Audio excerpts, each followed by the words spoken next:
Donald Trump at NATO, hunched over, confused, dejected, and all of a sudden turning his attention to Spain, saying it's terrible what Spain has done.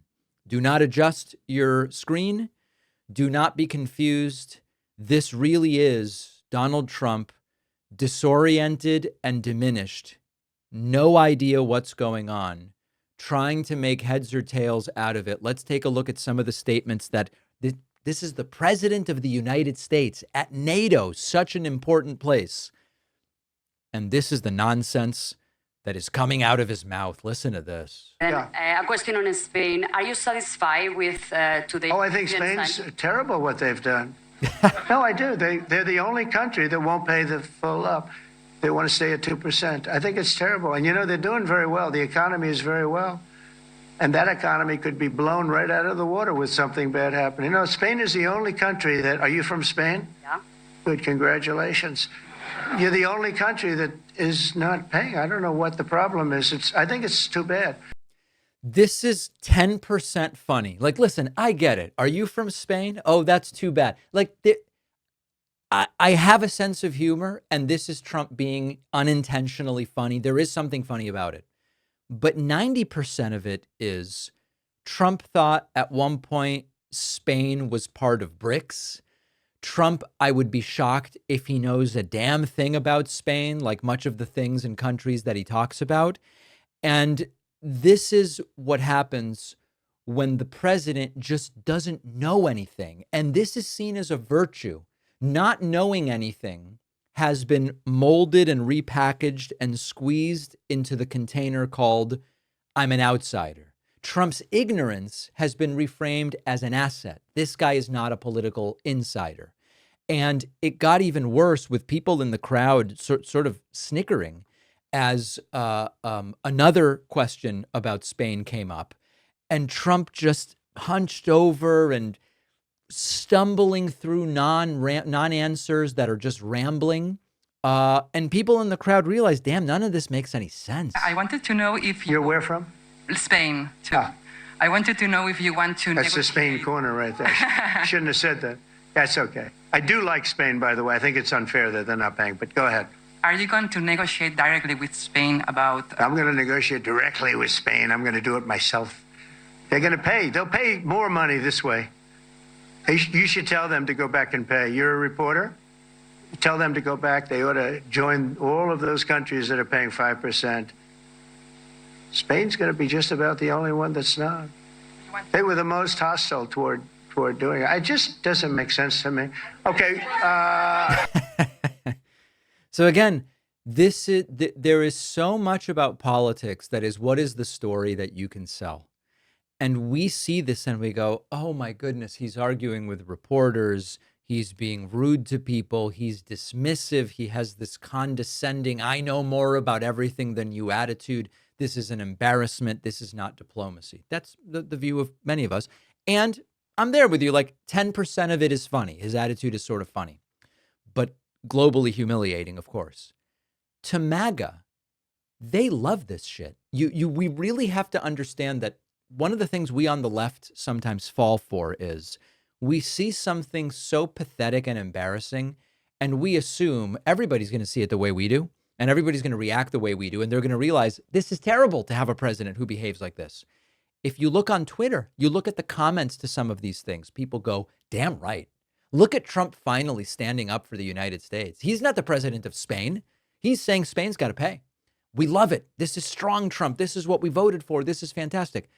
It's a completely different perspective. And so we have to remember, just showing them the stuff isn't enough to get them over to our side in terms of worldview. Now, the question came up of what happened to ending the Russia-Ukraine war in 24 hours. Trump hates this damn question. He first said he would end it within 24 hours of becoming president-elect, then 24 hours of getting inaugurated, then within 100 days. It's all come and gone. And Trump's answer is, it's harder than people know, which really means it's harder than Trump knows. We all knew the promises made no sense. Go ahead, right in the back. Yeah, you, tall one. The tall man. Mr. President, Johannes Petra from Austrian National Television. How are you? You once said that you would end the Ukraine war in 24 hours. You later said you said that sarcastically. Well, of course it was sarcastic. But you've now been in office for Now it's sarcastic. 5 months and 5 days. Why have you not been able to end the Ukraine war? Because it's more difficult than people would have any idea. Vladimir Putin has been more difficult. Frankly, I had some problems with Zelensky. You may have read about him. And it's been more difficult than other wars. I mean, look, we just ended a war in 12 days that was simmering for 30 years, frankly. He ended a war in 12 days. That's the new view. So listen, his explanation is it's just really difficult to end the Russia-Ukraine war. What about mentioning that before? No, then it was time for the sarcasm that he would end it in 24 hours. And this is what always happens. Who could have known healthcare could be so difficult? That's what we heard in 2017 when Trump abandoned his plan, which would have cut healthcare from 24 to 32 million people. It's tough. People don't know that it's tough. We've all been saying it's tough. We've all been saying the predictions make no sense. And then finally, really wacky moment, Trump tags in Pete Hegseth during this presentation so Hegseth can rail against the media. And So people like you picked up and said, oh, it's not severe. We're just no, looking for the the answer. report was not a complete report. Yeah, the message was probably wait till you know the answer before you... And, sir, Go did ahead. you not have a public component to your Zelensky meeting for a tactical reason with President Putin? Let him answer this. Hello, Mr. Secretary. Yeah. There's a reason the president calls out fake news for what it is. These pilots, these refuelers, these fighters, these air defenders, the skill and the courage it took to go into enemy territory flying 36 hours on behalf of the American people and the world to take out a nuclear program is beyond what anyone in this audience can fathom. And then the instinct of CNN, the instinct of the New York Times is to try to find a way to spin it for their own political reasons to try to hurt President Trump or our country. They don't care what the troops think. They don't care what the world thinks. They want to spin it to try to make him look bad based on a leak. Of course, we've all seen plenty of leakers. And what do leakers do? They have agendas. And what do? Do they share the whole information or just the part that they want to introduce? And when they introduce that preliminary report that's deemed to be a low assessment, you know what a low assessment means? Low confidence. All right, get this guy out of here. Trump tagging in Pete Hegseth to just say, you're all so terrible to this guy. Why can't you just talk about how awesome he is?